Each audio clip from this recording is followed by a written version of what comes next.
So I'm going to get started. My name's Samantha Kindheart. I'm with the Language of Orgasm. It's a school for women primarily, but I find that a lot of my information actually starts with a man and then it seeps over to women. That is not always the case, but uh, I have noticed that as a pattern. That was also how I got into developing my sex education skills was through a man, actually. I cared so much about him and, his enjoyment. So it was very important for me to up my skills because I wanted him to be happy and I knew this was also important for me as a woman and as a partner. I wanted to have that ability in my relationship. So I like to preface that I do lead this, you know, these lives very gender open because it's simply the education and getting the information out and talking about it that I find to be quite helpful because then it doesn't have so much taboo around the topic and it's easier to just discuss sex. All right, so if you see me uh, stop what I'm talking in like every 15 minutes, I may welcome someone who joins a little bit later. All right. So, I've been working I I've been working on my professional skills. Maybe the influence of my neighbor who is a professor at one of the universities for professional skills, and that is saying my name, who I am. and and this school, right? So that I made some notes. All right. So his inspiration and influence has rubbed off on me. So I'm very grateful for that. All right. So I'm being a little comical because I have worked on my speaking skills for some time now. So now I'm putting them to much better use here, being on a live. Okay, so BDSM skills. All right. And oh, also, I just want to say you can say anything you'd like in the chat. I may pause and get back to it a little bit later, but feel free to type away if something comes to your mind and just type it in there and I'll definitely address it. And yeah, so feel free to do that if anything shows up for you. Okay. Or not. So BDSM skills, right? So I want to preface quite a bit here about BDSM 101. Like, what in the world are we even talking about for some of us, right? This has been actually a new topic for me, just to be very clear here, of really looking into the language behind it. I was participating in a lot of BDSM stuff in my life with my partners. So, but I didn't have the language. And so I've been developing the language of like, oh, that's what I was doing. Oh, that's cool. Yeah. So I didn't really understand all the wording behind it. So BDSM, let me backtrack a little bit. So Gardner, welcome. I just want to let you know you can. My name is Samantha Kindheart, and I'm with the Language of Orgasm. I'll be stopping every 15 minutes or so, or 5 minutes or so, just to say hello to anyone who comes in. Okay, and reintroduce my name and say hello to them. And yeah, All right. So I, whether it is my personality, right? Like who I am as a human being, or whether it was my environment, nature versus nurture. I don't know. I have done a lot of work on myself, and I continually do work on myself for improvement. And I grew up with a mother who's bipolar, and she's manic depressant. So it was an interesting household. I also live with my non-blood brother who went to war and had a lot of casualties. So he is a veteran that experienced a lot when he was serving. So, yes, he has overcome PTSD. I would like to say that. Yes, and leave it at that. He's done a lot of work on himself. So whether or not I've been around a lot of people in my life who have trauma, or whether it was my profession working with dogs because I had to monitor a lot of animals simultaneously and keep them together. So I did basically dog herding. It's moving a whole bunch of dogs in one direction. It was a great time. And I needed to be very alert, right? Like every single thing. Thank you, Leon. I see your comment, the veteran bro. Yes, salute. So I I became extremely responsive to my environment. Whether it was because of the people around me, the dogs around me, or my personality, I can't quite put my finger on it. And I've let go of, you know, needing to know all of the ins and outs and just accepting who I am and what I need in my life, right? What are my limitations? What are my strengths, right? What do I need to vocalize to other people so that they can know me better, or at least support me better, or I can tell them, look, I can't do this. This is, I need more time here.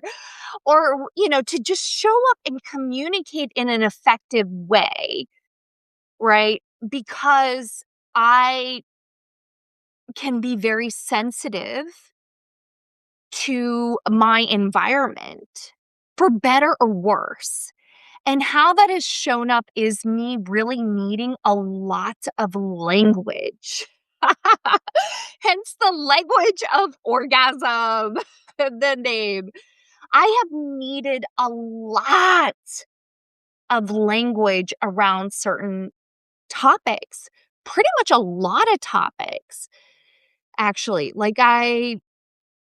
Yeah. So I've needed a lot of clarity around certain things in my life for me to actually go forward and do it in a safe, comfortable way where I'm not, oh my gosh, having anxiety in my head, overthinking what's happening with them. Oh my gosh, they moved. Oh no, he blinked his eye. That means that he doesn't like me anymore. Or, ooh, he pulled back. That means that I've turned him off. Oh my gosh, I need to come closer to him, right? These kind of thoughts of like, oh no, I've got to do something, monitoring. And then also that can show up as a very, very skilled people pleaser. Yes. So I admit it. It's something that I definitely work on constantly because it became an ingrained pattern in my life. as a woman who owned a business, I needed money to survive, put a roof over my head. My mother being around my mother was, you know, interesting for me to experience, and I wanted her to be happy. I really did. And I felt that, me doing things to accommodate her, I noticed that that worked, it made her happier. Yeah, so I how the people pleasing developed, it developed all the time throughout my life, and it really was me showing up so fake. I wasn't being myself. I wasn't I wasn't secure on what to do with conflict, right? Like, "Oh my gosh, they're gonna be unhappy. I'm gonna lose my love. I'm gonna lose my connection, and they're gonna throw me away." Those were the thoughts that I had in my head as a people pleaser. So I got really good at making other people feel really good, which is a great skill to have, by the way. Yet it also doesn't allow people to know me. They don't know me at all. They know a version of me. They don't know who I am. So it has really taken a lot of training myself. I make a lot of posts about training your partner. I believe that I can train myself, I can train my mind, I can train my body, I can train my partner if they're willing. In training a dog, it's very effective when you think of life that way. It makes a lot of things so much easier. So the people pleasing was huge in my life. It destroyed tons of my relationships. I was so unaware of my people pleasing that people would point it out, and I had no idea that what they were even talking about. I thought that was like normal, just normal to behave that way. Coming I from definitely a long line of people pleasers, right? So It it felt so normal to just that's what you do. You accommodate people's needs, their moods, their emotions, and you just suck it up, buttercup. and and by the time you're done, it's like you don't even know who you are. And you're not even the awareness is gone, right? But you can work on it and change it. It it's taken me my lifetime to do that, but the people pleasing showed up in my sex life, it showed up in my relationships, it showed up in so many areas of my life. But I was able to learn through my partner, who taught me all the skills from Mama Gina, about the foundation of sex, right? And how to communicate to your partner like, "Oh, I can say that I don't like this? Oh, wow, that's great."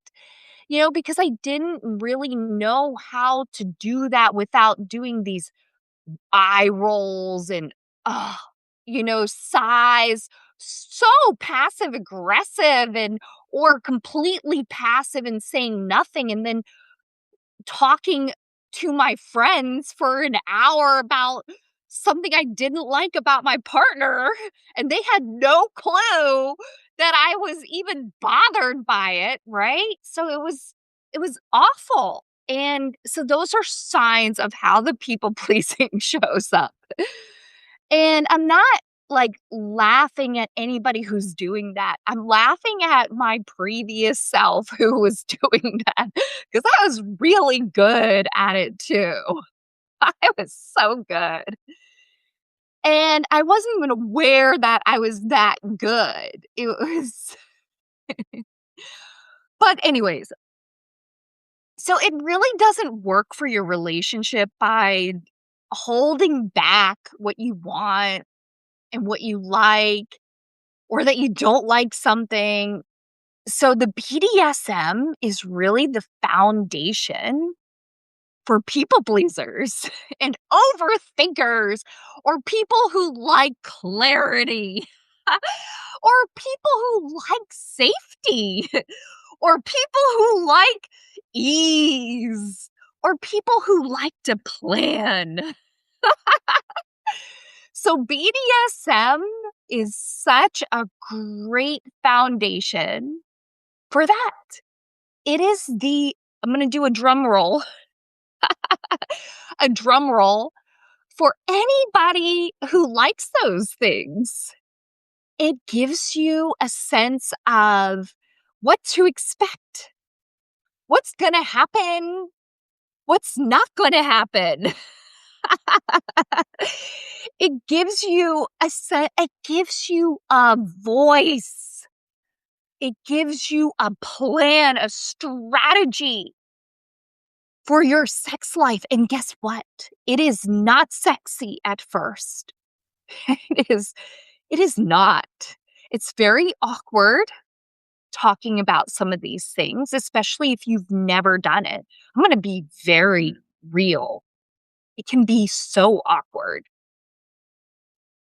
but it creates the momentum. It gives you a foundation to actually voice the things that you like and you don't like, what you're willing to do, what you are not willing to do. What is the game plan for the sexual experience? Who are you going to be in the bedroom? What is your role? What is not your role? What is happening? What do you like? What do you don't like? Right?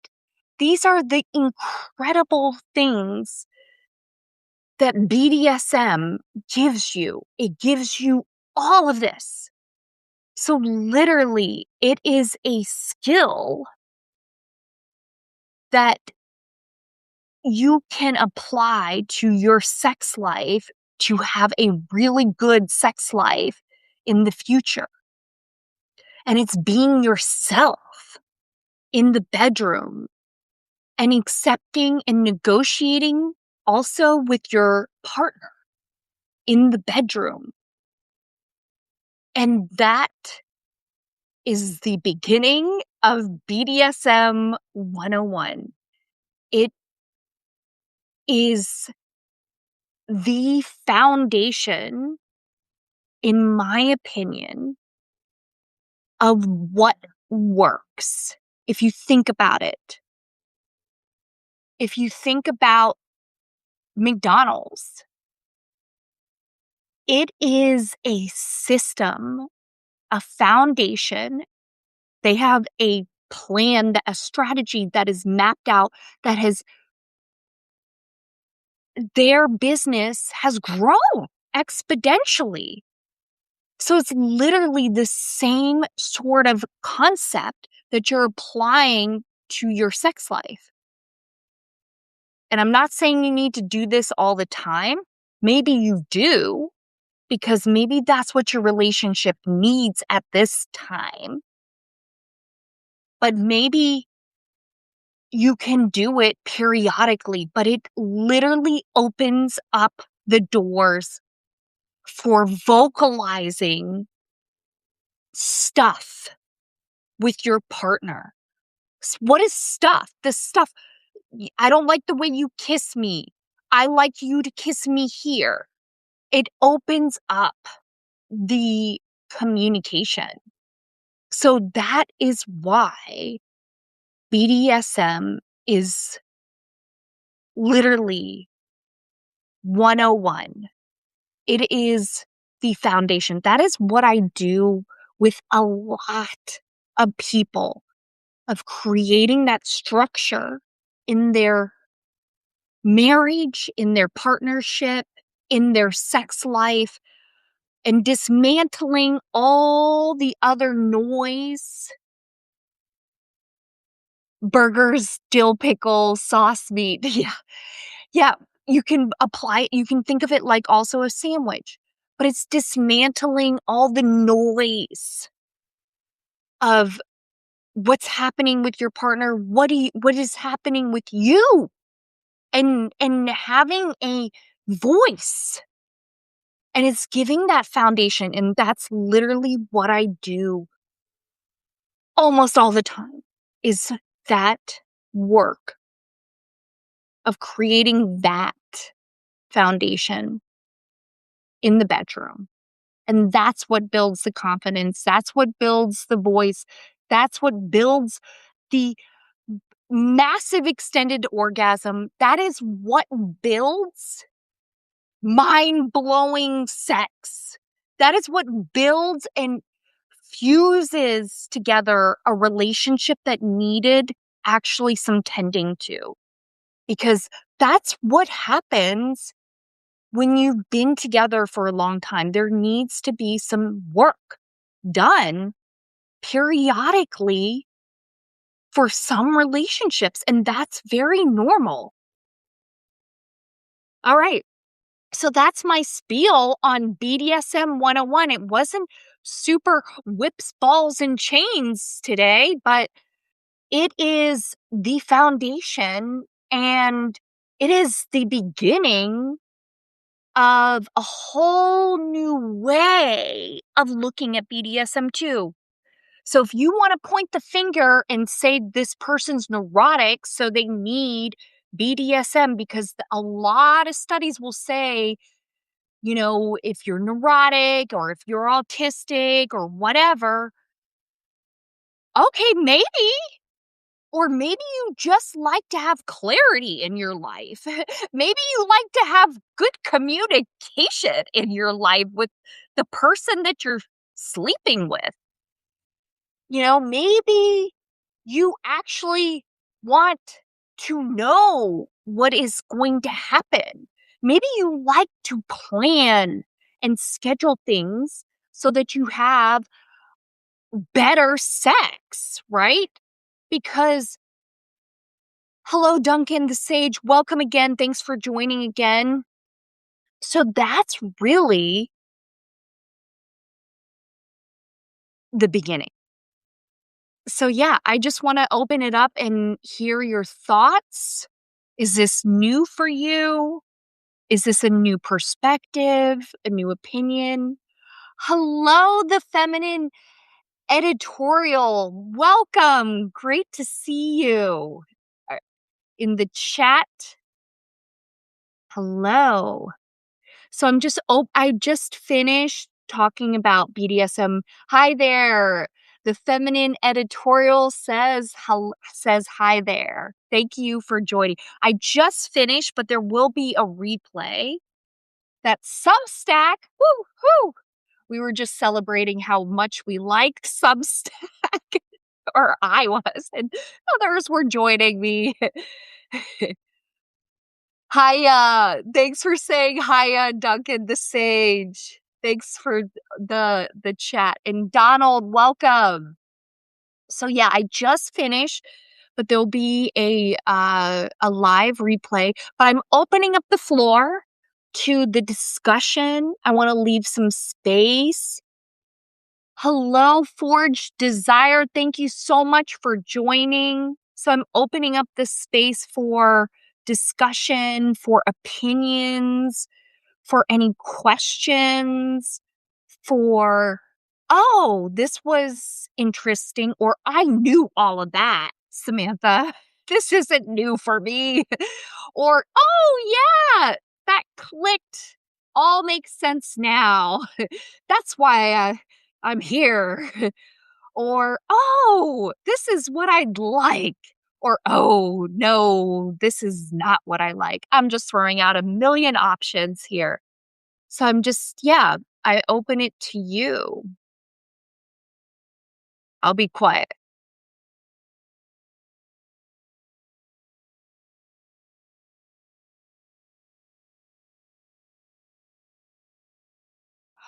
What do you recommend for healing your body from trauma?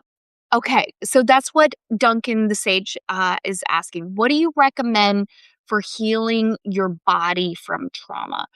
So let me ask one question. Is it physical right now? Like, is it a physical trauma?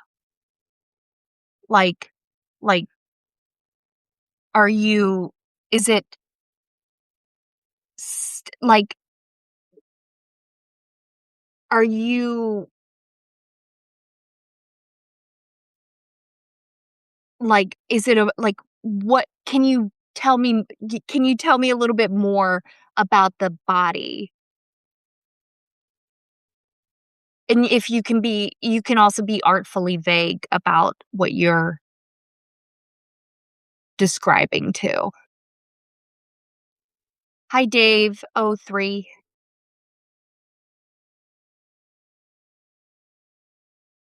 Like, is it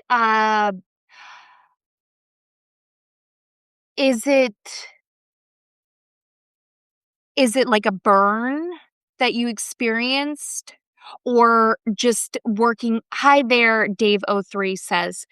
Or are you thinking of like a somatic working with the body? Hi, Steve. Thank you for joining. Like, are you a physical blocking from building intimacy? Oh, okay. Ah, okay. So, I have a couple things actually that will very much help. So there's uh like a lot of stretching if you can stretch in the hips, like a lot of stretching in the body. Opening up the hips is like basically can be a file cabinet for your emotions. And that will also help mentally as well. Then, so I definitely recommend adding in hip openers that feel safe for you to do, right? So, looking on YouTube and finding some hip opener exercises, I would start there with like a figure four. You can do that. It's called a figure four position, or you can do a pigeon pose if you feel comfortable with that, or you can just do some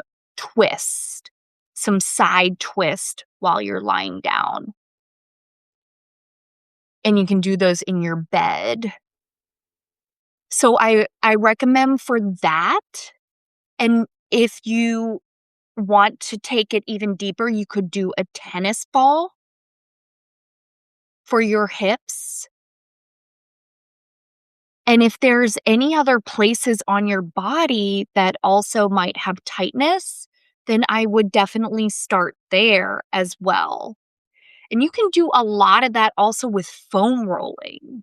Foam rolling is really helpful with and it doesn't maybe initially quite feel so good, although, it may feel good for you, but it eventually you're like, "Ooh, where's my foam roller? Let me go get my foam roller." So you can do that. You can also do a back stretcher, which is a big circle that can lengthen out your spine, and you can roll out your spine and lengthen out your spine. It's a big circle, and then, the other thing is you can do tapping. You can do EFT tapping, and those are the top of your head. Those are 6 to 7 meridian points depending on, the method, and you would also use words as well if you want to, but you can also just tap. on the meridians. And when you're tapping, right, you can use your hands and you can also do opposite side. So my right is tapping on my left and my left is tapping on my right. And you're tapping these meridians, right, that are helping open up the body to release any emotions that need to be unblocked. Okay. That can be very, very, very helpful for a lot of people. I do that one on one. I do think that a lot of really high quality tapping videos are out there. So you can Google, there's Tap with Brad. There is Gala Darling. So it'd really be finding someone who you like, but a lot of transformation can be done with tapping. It is excellent for people who are like quitting smoking. I teach them tapping. You were actually so Duncan the Sage says, "Thank you, I was actually practicing it." Joe Quinn, if I mispronounce your name, please forgive me. Hello and welcome. So, yes, continuing that and adding it in throughout your day, and you know what? The feminine editorial, gotta go, but beautiful work. Can't wait to hear more. It was so great to see you. Thank you for writing that message. And Jacqueline, thank you. And the emoji heart.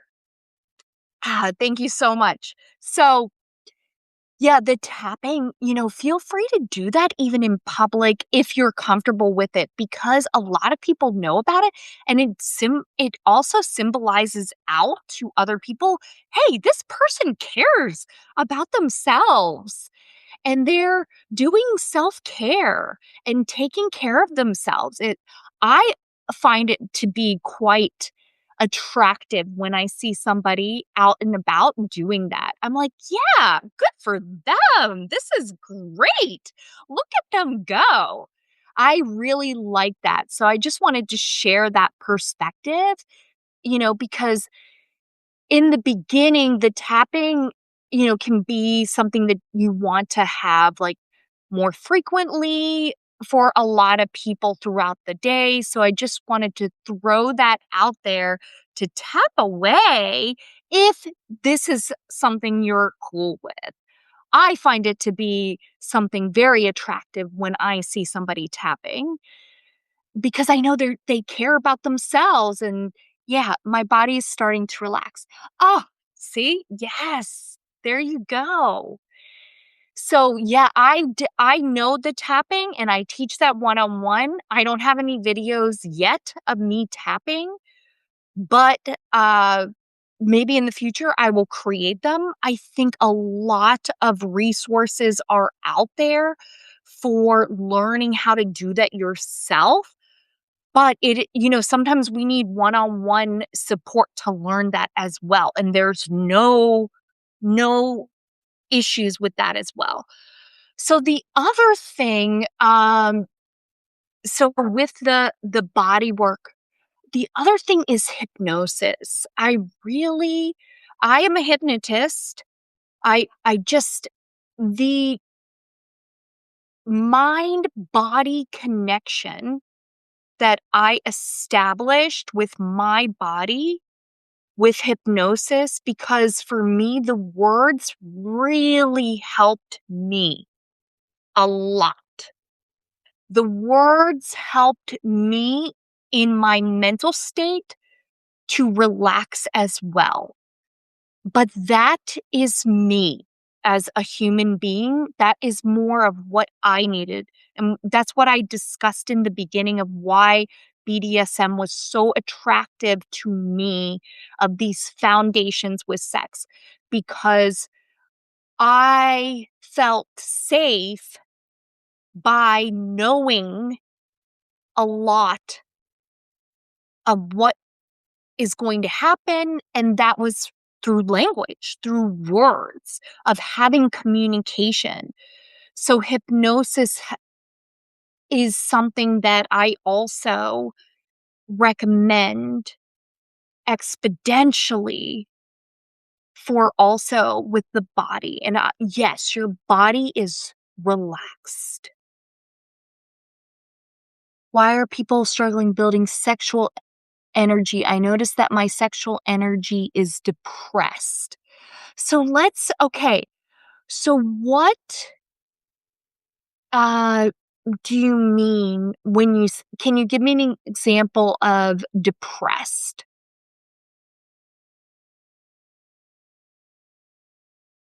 Like how do you know it's depressed? And again, can be totally artfully vague.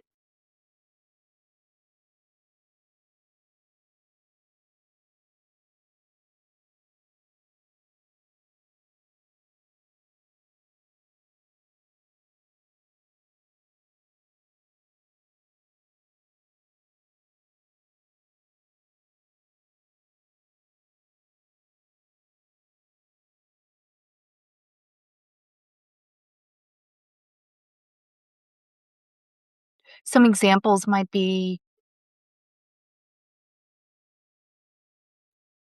not wanting to have sex when you think maybe you should. But yeah, if you can tell me more.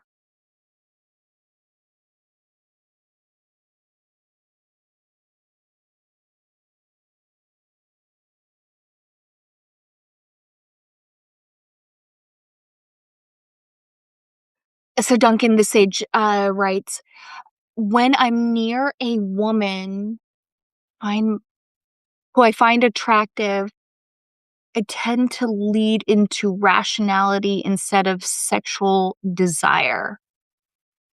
So rationality, can you give me a little bit of an example for that? Just so that I am not making up my own idea of what rationality. Like, are you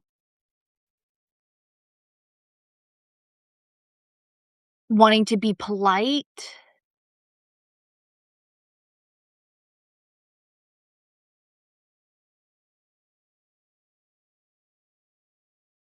and respectable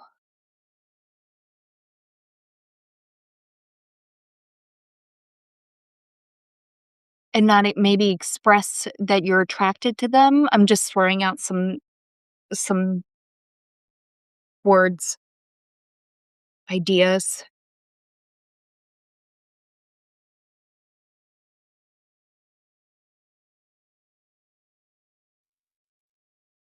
Oh, okay, you're using logic instead of emotions because I'm afraid of your own desires. Okay, great.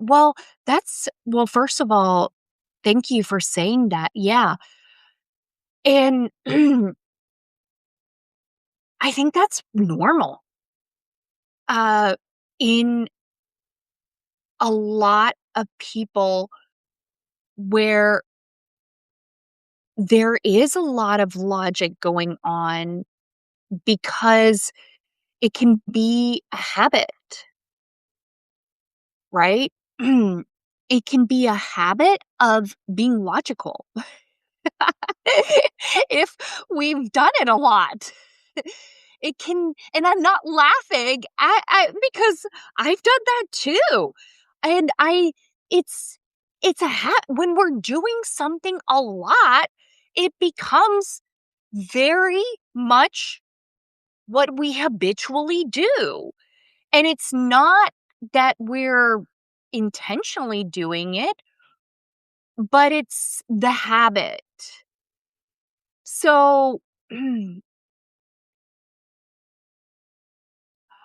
I I look at a lot of things as habits, right? So it's a habit,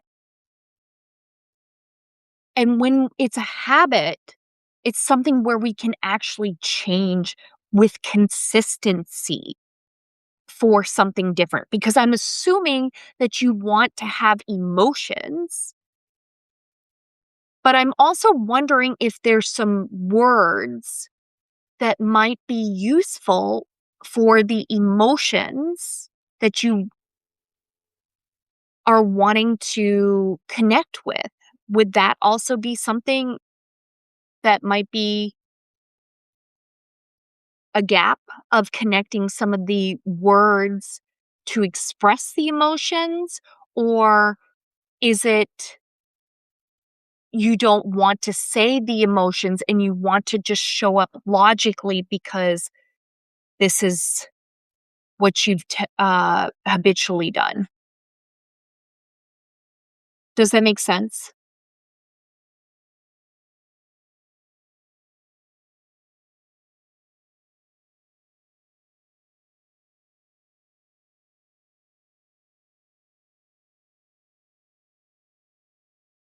Like, it would be an awkward to say these emotions. So you show up. Okay, that makes a lot of sense. Okay. Because, having the words to also express the emotions. Okay, cool. So Duncan, the sage, says, "That makes a lot of sense, what you said." Alright. So the beginning is number 1, you have the awareness that you're doing it. That is the first step, and that is huge because we can't change something unless we know that there is something to change, right? Like, and then we get to decide, do we even want to change it? Is it a problem for us? Because that's also our choice. We don't have to change just because we became aware of it. We can still choose to continue to do what we want to do. And that's okay. But coming from the place of power is making our own decision that we do want to change this. And that's simply having the consistency with the habits. So if you wanted to change that, it would be recognizing when you're doing it in that moment and have maybe an anchor that you have with yourself in your body. It could be snapping your fingers. It could be, making an okay with your hand. So, like an anchor or something like that, or a word that gets you to switch over to connecting more with your emotions. And that would start the new behavior of showing up with more of your emotions. And it's just building in the practice of doing that. And then you will notice the changes. And it's consistently doing it over and over again when you can. And you will see the changes quickly. You will see the changes quickly because you are just so aware of just talking about this. And so that says a lot.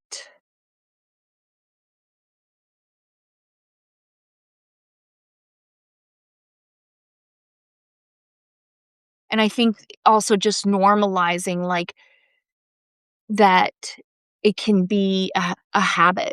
I'm starting to write love and sex poems to help me deal with my sexual urges, not to be ashamed of my lustful nature.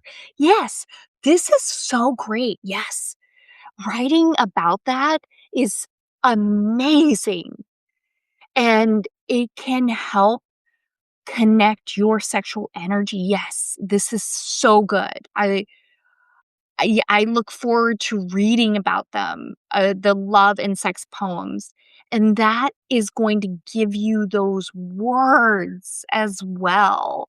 They'll just show up, and if you want to invite them to roll off the tip of your tongue and out of your mouth as you see fit, you also are building those pathways by starting with the writing. Oh, Duncan the Sage, that's great. What a great idea and suggestion too. Already doing it.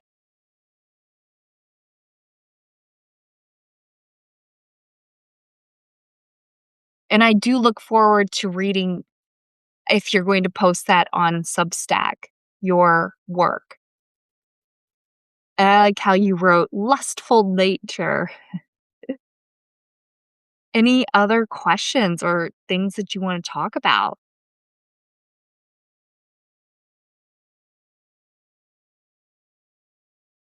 Again, my name's Samantha Kindheart. I'm with the Language of Orgasm. It's a school for women to learn about sex, but also men are a part of it too. Meaning they are welcome in the lives, and I do work with men one-on-one, actually a lot. But yes.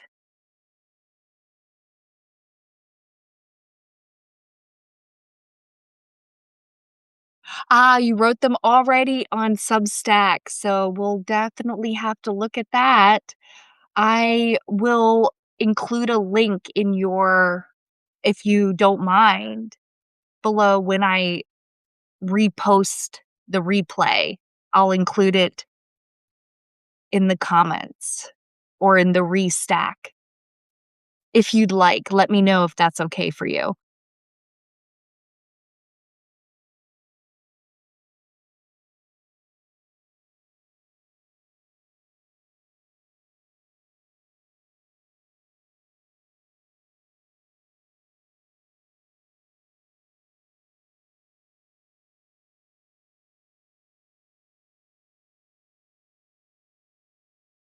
You'll continue to write more in that. But do you want me to include your link when in the post down below? Your link, go for it. I would appreciate it. Awesome. Thank you, Duncan the Sage. Does anyone else have something to say or questions or topics or information that you've been thinking about or want to share something exciting to celebrate?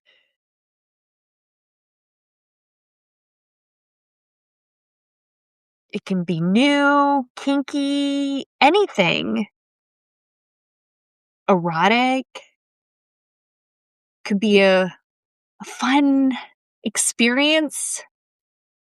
Just opening up the conversation.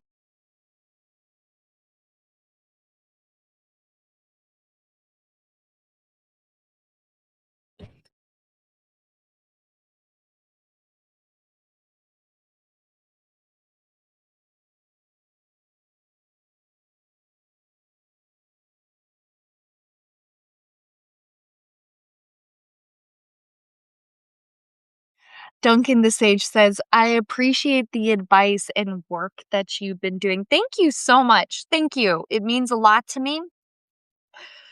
I have also benefit from creating the work that I've been doing as well. It's been very therapeutic for myself, and I've really enjoyed creating it. So it's very, very nice to read that you appreciate it, and you are so welcome. With pleasure, with lots of pleasure.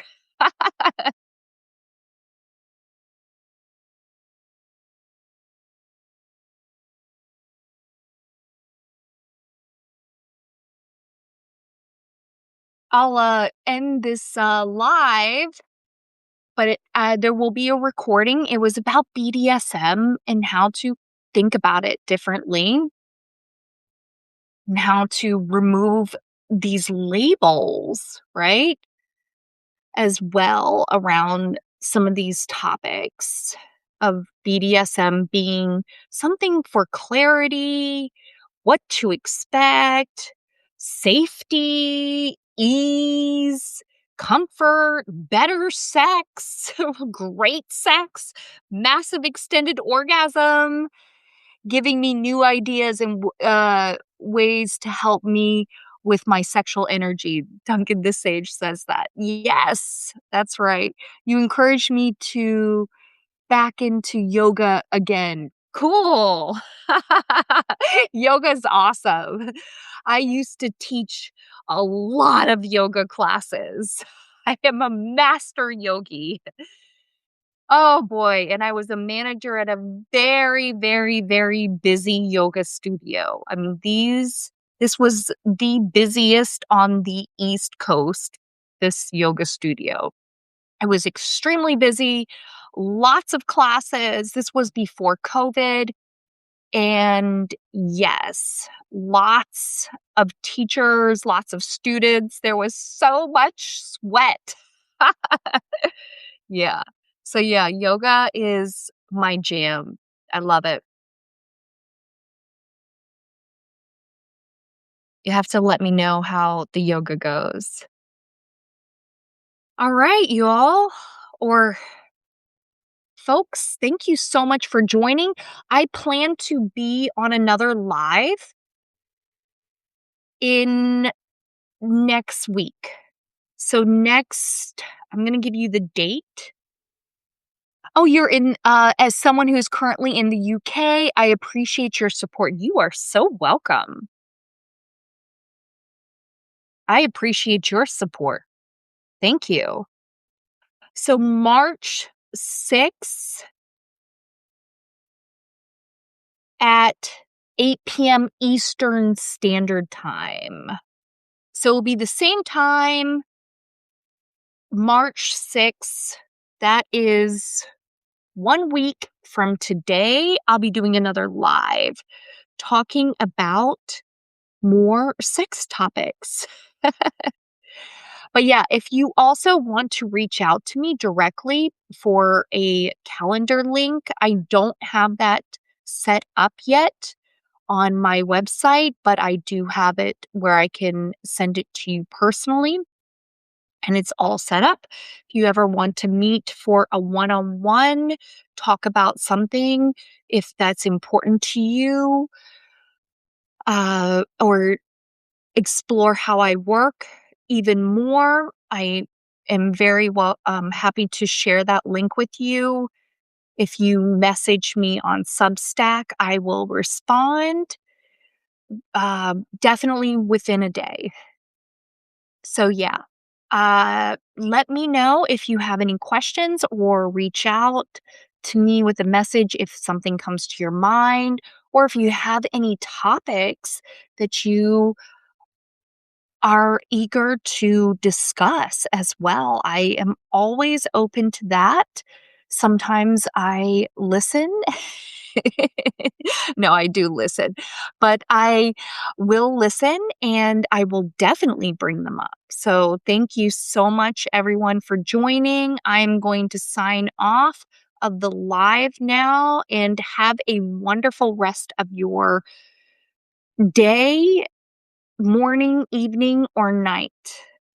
And thank you so much for joining. It was great to be here live with you. I can't do this without you all showing up too. So thank you and bye for now.